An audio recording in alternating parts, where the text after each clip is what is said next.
Hey everyone, the future is looking bright thanks to blockchain technology for contracts, for mutually agreed upon voluntary contracts where we can hold each other to account seamlessly without any central planner, without any big government, without any crony corporations involved. Listen to this column out of Libertarianism.org. This particular article happened to be uploaded back in February of this year, 2018, and I'm finally getting around to covering it, but it is something that I find of paramount importance in regards to, why do we need big government? Why do we need to pay all these overpaid bureaucrats or lawyers for things that we don't need them no more? We don't need 20th century, 19th century, 18th century bullshit to live in this modern age, in this information age, in the internet age. There are alternative ways, there are alternative methods to hold each other to account and make sure our contracts that we enter into are well understood, entered into voluntarily by all participants, and have the capacity to hold each other to account individually. The heading of this particular article is The Promise of Smart Contracts by Kate Sills. Blockchain technology and other advances help expand our ability to make enforceable agreements without the state, without government. Like I say, we're moving forward, folks. We can leave government in the rearview mirror and eating our dust. Stan, Jerry, we're not just going to give you $750,000. Wade, what the heck were you thinking? Heck, if I'm only getting bank interest, I'd look for complete security. Heck, FDIC, I don't see nothing like that here. Yeah, but I'd guarantee you your money back. I'm not talking about your damn word, Jerry. I don't know if you watched that movie, but that was actually a pretty good movie. Maybe you go check it out and you'll understand what they're trying to reference in that particular little segment there. Fargo is primarily a movie about promises, implicit and explicit. It asks whether we will keep our promises to others, even against our own self-interest. What makes the movie fascinating is that many of the promises aren't backed by the court system for very good reason. The deals are illegal. Fargo asks if we can trust each other even if there is no government force making us comply. In other words, can we make contracts in the state of nature? In 1651, Hobbes argued that we couldn't. If a covenant be made wherein neither of the parties perform presently, but trust one another in the condition of mere nature, which is the condition of war of every man against every man upon any reasonable suspicion, it is void. But if there be a common power set over them both, with right and force sufficient to compel performance, it is not void. For he that performeth first has no assurance the other will perform after, because the bonds of words are too weak to bridle men's ambition, avarice, anger, and other passions, without the fear of some coercive power. In other words, we need some external mechanism to enforce our promises, to make it so that other people can depend on our commitment. Making credible commitments is the foundation of business and society in general. Like Hobbes, we tend to assume that the government's coercive power is the only way to create contracts. Nobel Prize-winning economist Oliver Williamson called this view legal centralism, the assumption that the legal system enforces promises in a knowledgeable, sophisticated, and low-cost way. Williamson, 1996, 121. Williamson and other Nobel laureates such as Elinor Ostrom built their careers on proving this assumption wrong. In many instances, the court system is costly and time-consuming and sometimes corrupt. Moreover, people are often surprisingly able to enforce promises and maintain order in their own communities without government.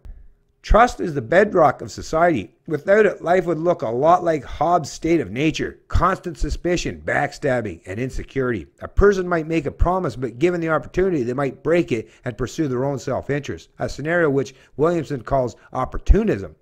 However, business deals depend on being able to trust that a promise will be kept. Otherwise, our society would be limited to instantaneous exchanges. Fortunately, there are a number of mechanisms that can be used to secure a promise, all of which have advantages and disadvantages. For instance, we might depend on personal ethics and only make promises with people who have a strict moral code. The advantage of relying on personal ethics is that they don't require institutions or outside coercion, but ethics also have a severe limitation. It's difficult to know very many people well enough to trust them to do the right thing, and even the best people might break their promises.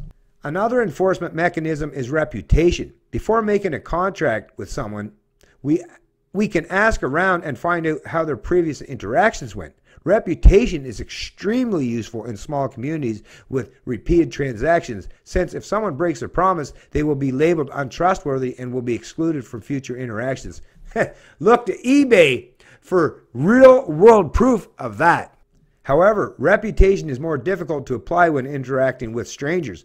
Other enforcement mechanisms for promises include strategies like vertical integration in business, where opportunism is curbed through alignment of incentives and the use of collateral. But the internet, currently a state of nature, if there ever was one, presents new difficulties. Personal ethics, of course, are always helpful, but there is no guarantee that a random stranger will be ethical. Reputation is more difficult because pseudonyms like email addresses and usernames are often used instead of true names. When a person breaks their promise, they can simply erase their history by creating a new pseudonym with a clean reputation. Being able to cheaply create a new pseudonym in order to dodge a bad reputation is called whitewashing. Nissan, 2007, 682. There are various ways to handle the problem of whitewashing. One is to distrust all newcomers since they could have a new identity to hide a bad reputation. Another possibility is to ensure that any pseudonym is tied to a real person or business so that a bad reputation can't be escaped. So why don't we just create a global reputation system connected to our real-life identities? China is doing just that. As Wired explains, people with low ratings, including those who speak out against the government, will be punished in nearly every aspect of their lives. Slower internet speeds, restricted access to restaurants, and the removal of the rights to travel. They will have extreme difficulty being hired, renting apartments, and getting loans. In other words, a global reputation system can become less about trustworthiness and more about allegiance to authority. It's clear that many of the enforcement mechanisms are hard to apply to the internet. Personal ethics are ideal but unreliable. Reputation systems that attempt to enforce societal or organizational norms must be carefully designed lest they turn into basically a big data gamified version of the Communist Party's surveillance methods. Bossman, 2017. Lastly, law cannot be easily applied to people in different countries since each geographic jurisdiction has its own separate legal system, and there is little chance of forcing a person from the internet, especially if they are anonymous, to appear in court in a different country. It's important to realize that all of our enforcement mechanisms are merely tools to be used when helpful. Like a hammer or a screwdriver, each tool might apply in a different situation. Moreover, like tools, our enforcement mechanisms are subject to innovation. For hundreds of years since Hobbes, we've tended to think of contracts as legal agreements that must be enforced by the court system. However, court enforcement is only one of many ways to enforce promises, and we need to hold open the possibility that we can improve upon it. As public choice economist Gordon Tullock pointed out, we tend to forget that there is such a thing as technological progress in contracts. People discover new ways of making agreements, and over a period of time, we obtain considerable benefit from this sort of technological progress. Tullock, 1970. One such example of technological progress is the invention of smart contracts. Smart contracts are a new mechanism for enforcing promises, allowing us to make credible commitments with each other on the blockchain, including commitments with strangers in other countries. To be clear, smart contracts are not legally enforceable, but that's part of their unique advantage. Smart contract commitments are enforced outside of the law, outside of legal jurisdictions, without government enforcement. Given that our legal jurisdictions are primarily tied to our geographical location, and many countries have frail or unreliable legal institutions, this is a huge societal advantage. It means that given an internet connection, someone from one of the poorest countries in the world can make business deals and credible commitments with someone in the U.S. as easily as if they were American. By creating trust where there was none, the world will be open like never before. The idea of smart contracts originated in the mid-90s when programmer and legal scholar Nick Szabo published a series of articles explaining their potential. Like a vending machine, smart contracts rely on machinery for enforcement. However, instead of using physical machinery, smart contracts are literally code that runs on a blockchain, a kind of open, distributed ledger that runs on the computers of thousands of users and which has no central authority. Contrary to their name, smart contracts have nothing to do with artificial intelligence. Smart refers to the self-enforcing quality. Smart contracts are immutable, meaning that the code by default cannot be changed. For the purposes of contract, this is a good thing, since it's impossible to break a promise if you have no opportunity to do so. However, for programmers, immutability presents a special challenge. All code has bugs, and code that cannot be altered needs to be written carefully to try to minimize the number of mistakes, since the bugs can't be fixed after the fact. Thus, writing a smart contract is like trying to write code for NASA. Correctness matters a great deal, and the consequence of bad code can be dire. A smart contract might be as simple as a transfer of money from one account to another after a certain time, or it might be very complicated. However, one major limitation is that smart contracts can only transfer digital assets that are defined on a blockchain, such as cryptocurrencies. That might seem like a showstopper given that cryptocurrencies aren't yet widely accepted, but transferring money subject to certain conditions is all that many contracts do. Also, even contracts that include actions with physical objects can potentially be enforced by putting up bonds that would be lost if the promise isn't kept. Another limitation is that smart contracts cannot access outside information unless it is written into the blockchain. For instance, a smart contract by itself has no access to weather data. To condition a contract on the temperature, for example, there must be a third party that takes the data from a weather API and write it into the blockchain in a way that is accessible to another user. This trusted data source is called an oracle. Smart contracts have many limitations. However, we tend to forget that the courts have limitations as well. We shouldn't compare smart contracts to an idealized version of court-enforced contracts. When we view both critically, it becomes clear that court-enforced contracts have intrinsic flaws. First, access to the court system is rationed, and there are many people waiting for their turn simply to use the service. This means that cases may take years or even decades. Because of the slowness of the courts, businesses often use private arbitration clauses in their contracts that allow them to settle out of court. Another often overlooked limitation of the court system is that because the court is an external third party, it can only guess as the true damages if the contract is breached. This is problematic because the court system determines what will be given to the aggrieved party. Unfortunately, simply asking the aggrieved party how much the performance of the contract was worth to them isn't going to work. They have no incentive to be honest in reporting their damages. Therefore, the court system tries to use its best judgment to determine what the damages are. But as Georgetown law professor Randy Barnett points out, any assessment of legal damages attempts to quantify or objectify that which is actually subjective and essentially unmeasurable. Barnett, 2010.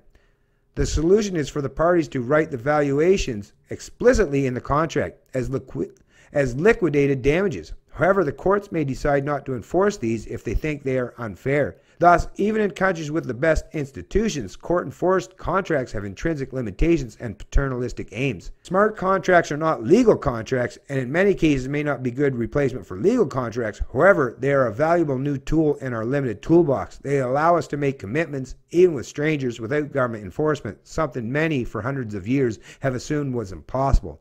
In the next few decades, smart contracts will give people around the world the power to make agreements with each other despite corrupt and broken institutions, and so transform the lives of millions.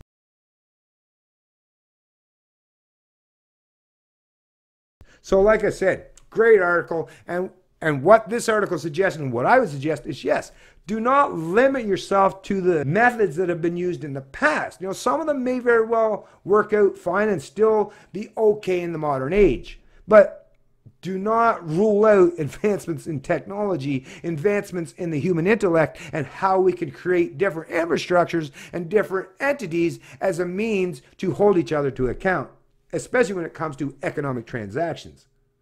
The future is looking bright thanks to the information age, thanks to the internet, and thanks to those out there who are creating such platforms as blockchain technology as a means, as a measure to hold each other to account without any gigantic monopoly or authority as the intermediary. They get to determine the winners or losers in contractual obligations. It's Canadian Libertarian, and I love liberty.